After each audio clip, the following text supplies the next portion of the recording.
Greetings, Guardians. Welcome back to Olympus Alliance, the stronghold of precision, power, and pure strategy in Hero Wars, Alliance. Today, we step into the crypt and awaken one of the most feared tanks in the Dominion, the king of the undead himself. Corvus? This isn't just another frontline hero. Corvus is a brutal punisher. A protector of the fallen. A nightmare for area damage teams who dare challenge his altar. If you've ever seen your Keira, Kayla, or Iris melt before they could even ult, chances are Corvus was on the other side. Let's start with his skills and unlock what makes him such a dangerous presence on the battlefield. His first skill, Strike of the Damned, is where the punishment begins. Corvus smashes the enemy frontline, dealing physical damage and temporarily reducing all types of defense, armor, magic defense, and dodge. And for each allied Eternity hero on your team, the skill's effectiveness goes up by 10%. With a strong synergy, this skill can shred defenses and set up your team for massive follow-up strikes. Next, we've got Unity of the Damned. This is Corvus's rallying cry for his fellow undead. He boosts all allied undead heroes with both physical and magical attack for 10 full seconds.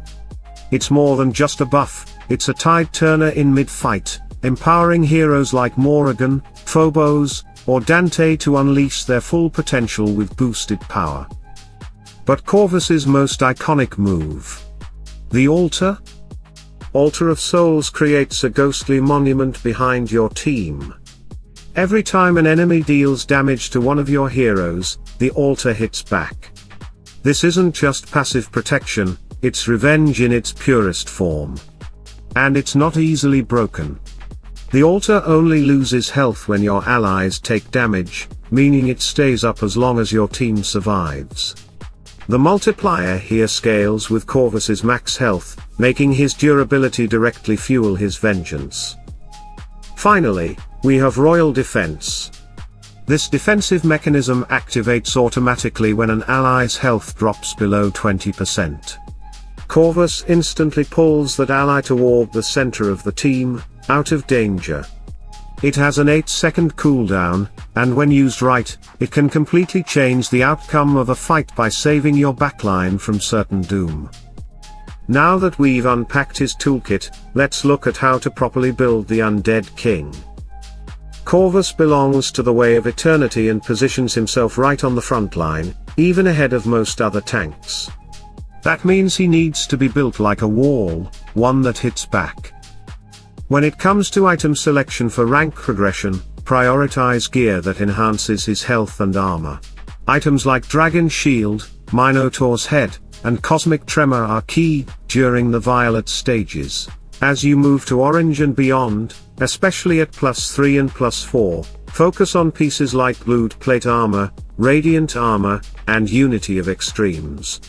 These gear pieces push his survivability and give him the endurance needed to fuel his altar's retaliation. Now let's talk about skins.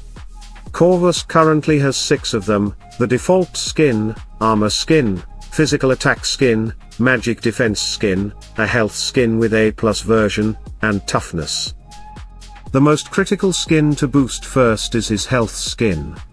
That added HP directly scales the damage output of his altar and boosts his survivability. Next up, invest in armor, then the default skin. The toughness skin is a good follow-up for mid-game, helping Corvus hold the line longer. The physical attack skin adds punch to his skills but should come after defenses are stable. Magic defense is your last priority unless you're facing heavy magic comps consistently. When upgrading glyphs, focus first on his health glyph. It improves his altar and his ability to tank. Then comes strength, which powers his primary stat, and adds a bit of offensive value. Armor and magic defense follow, giving him the resistance needed to stand up to diverse threats. Physical attack is the least important of the 5, but still worth upgrading to level 40 for the extra skill scaling.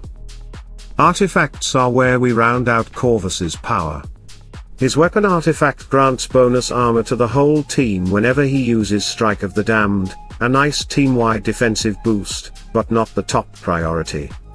The real star here is his book artifact. It enhances both magic armor and magic defense, excellent against mages.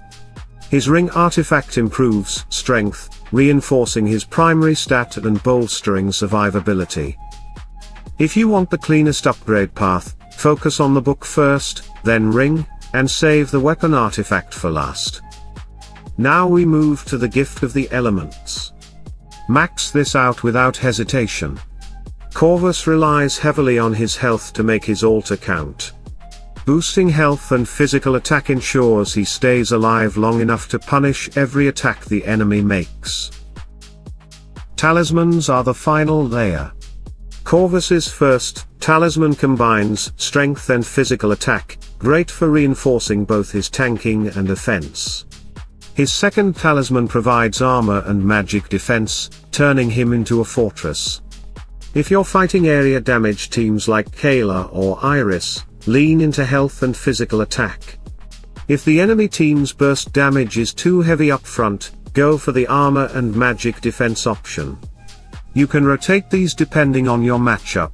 That flexibility is part of what makes Corvus so dangerous. Now, let's talk about how to counter him. Corvus punishes teams that rely on our attacks.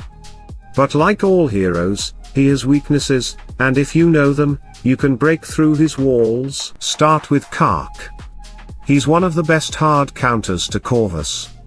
His burst comes from lifting and dropping a few specific enemies, not team-wide. That means the altar won't trigger as often. Pair him with Kai or Faceless for devastating results that ignore Corvus's retaliation. Faceless, in particular, can push Corvus backward or stun him. That disruption alone can delay the altar or prevent it from firing altogether. And it can reposition Corvus away from his team, isolating him. Keira, Iris, and Heidi may seem like poor choices because they rely on O, and yes, they're vulnerable to the altar. But if they're placed in Dorian's vampiric aura, they'll heal as fast as they take damage.